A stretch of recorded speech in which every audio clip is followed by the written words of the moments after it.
దేశవ్యాప్తంగా వినాయక చవితి సందడి అప్పుడే మొదలైపోయింది. వాడవాడల్లో గణనాథుడు కొలువు తీరుతున్నాడు. ప్రతి వీధిలో గణపతి విగ్రహాలు ప్రతిష్ఠించేందుకు భక్తులు సర్వం సిద్ధం చేస్తున్నారు.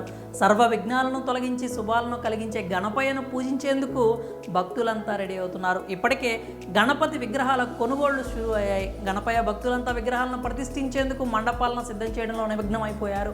చిన్న పెద్ద అంతా కలిసి గణేష్ ఉత్సవాలను జరుపుకునేందుకు తయారయ్యారు. గణపతి నవరాత్రులు అంగరంగ వైభవంగా జరిపేందుకు సిద్ధమవుతున్నారు. అయితే నగరాల్లో ఈ గణనాథుని మహోత్సవాలు ఇంత కన్నుల పండుగగా ఉంటే మరీ ఈ ఉత్సవాలకు కేర్ ఆఫ్ అడ్రస్గా నిలిచిన ముంబైలో ఏ స్థాయిలో నిర్వహిస్తుంటారో ప్రత్యేకంగా చెప్పాల్సిన అవసరం లేదు. ఇప్పటికే మండలివాడలోని కింగ్స్ సర్కిల్ సమీపంలో గణపతి విగ్రహానికి 69 కిలోల బంగారు నగలను ధరింపచేయడంతో పాటు 400 కోట్ల రూపాయల బీమా కూడా చేయించిన విషయం తెలిసిందే. ఇక ఈ విగ్రహంతో పాటు ముంబైలో లాల్బాగ్ రాజు వినాయకుడు కూడా చాలా ప్రత్యేకం. ప్రతి ఏటా లాల్బాగ్ రాజు వినాయకుడు అత్యంత ఘనంగా పూజలు అందుకుంటారు. అయితే ఈసారి ఈ గణేష్ ఉత్సవాలకు అంబానీ కుటుంబం భారీ బహుమతిని అందజేయనుంది.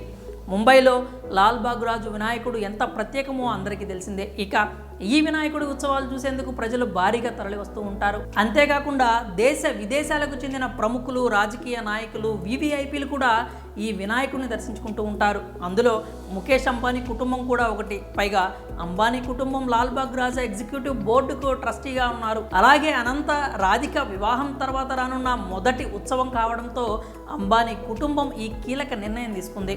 ఈసారి ముంబైలో లాల్బాగ్ రాజా వినాయకుడికి అనంత్ అంబానీ తరపున 20 కేజీల బంగారు కిరీటాన్ని బహుమతిగా ఇచ్చారు. అయితే ఈ బంగారు కిరీటం ధర 15 కోట్ల రూపాయలు కావడం గమనార్హం. ఇకపోతే ఈ కిరీటాన్ని దాదాపు 2 నెలలు కష్టపడి తయారు చేసినట్లు కమిటీ వెల్లడించింది. మొత్తానికి అంబానీ ఫ్యామిలీ ఆ మహా గణపతిపై తమకున్న భక్తిని ఈ విధంగా చాటి చెప్పారు. మరి అంబానీ కుటుంబం లాల్బాగ్ రాజా వినాయకుడికి అందిస్తున్న బంగారు కిరీటంపై మీ అభిప్రాయాలేంటో కామెంట్స్ రూపంలో తెలియజేయండి.